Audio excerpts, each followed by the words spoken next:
আসসালামু আলাইকুম সুপ্রিয় শিক্ষার্থী, তোমাদের যে 5 কারণে বিশ্ববিদ্যালয়গুলোতে চান্স হবে না, স্পেশালি কৃষি বিশ্ববিদ্যালয়গুলোতে। তোমরা জানো যে কৃষি বিশ্ববিদ্যালয়গুলো ভর্তি পরীক্ষার একটা নির্দিষ্ট স্ট্র্যাটেজিক পয়েন্ট আছে। প্রত্যেকটা বিশ্ববিদ্যালয়ে একটা ডিফারেন্ট ইউনিক সিস্টেম আছে, সেগুলো না জানা। 1 নম্বর হচ্ছে প্রশ্ন সম্পর্কে ভালোভাবে অবগত না হয় এবং প্রশ্ন প্যাটার্ন বা কারা প্রশ্ন করবে সে সম্পর্কে পূর্ণাঙ্গ ধারণা না রাখা।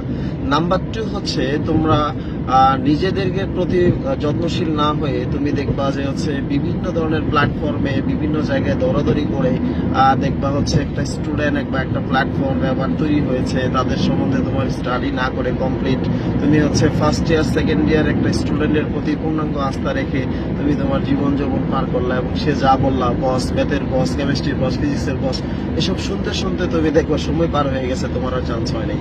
নাম্বার 3 হচ্ছে তোমার পড়াশোনার একটা অংশই যদি থাকে হচ্ছে কে কি করলো, কে প্ল্যাটফর্মটা কেমন, অমুক কেমন ইত্যাদি অংশ জুড়ে তুমি যদি হচ্ছে নিজের সময়গুলো ব্যয় করো আর হচ্ছে সবাইকে বস ভেবে তোমাকে ফুল সিরাপ পার করে দিবে আস্থায় যদি পড়ে থাকো, তাহলেই হচ্ছে তোমার চান্স হবে না। চতুর্থত যে বিষয়টা সেটি হচ্ছে পড়াশোনার তোমার যে গোছালো গাইডলাইন গুলো। দেখো আমি 17 বছর ধরে নেটওয়ার্ক প্ল্যাটফর্মটা চালাই। এই প্ল্যাটফর্মটা হচ্ছে বাংলাদেশের সবচেয়ে বড় একটা প্ল্যাটফর্ম এবং ডেডিকেটেড একটা টিম নিয়ে কাজ করে।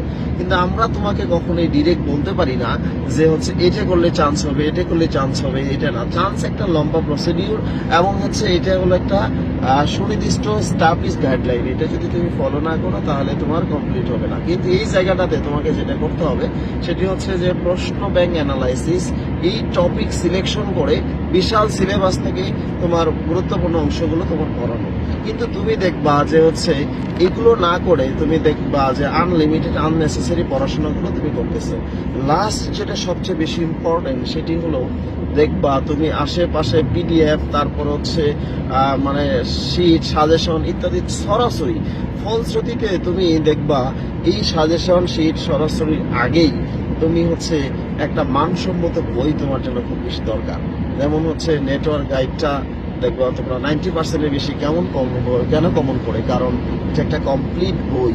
এর মধ্যে কোশ্চেন যেভাবে আসুক ডিরেক্ট আসবেই।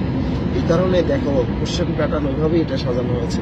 ফলশ্রুতিতে তুমি যদি এই কাজগুলো না করো তাহলে তুমি দেখবা যে সারা জীবন অন্যদের পিছনে ঘুরে ঘুরে পরীক্ষার রেজাল্টের আগে হতাশ হয়ে পরীক্ষার হলে ঢুকবা এবং রেজাল্ট খারাপ হয়ে বের হবে। তাই আমি বিশ্বাস করি যে তুমি হচ্ছে চান্স পাওয়ার জন্য আসলে সত্যিকার অর্থে যে গাইডলাইনগুলো ফলো দরকার, এই 5টা তুমি অভ্যাস থেকে তুমি দূরে থাকবা।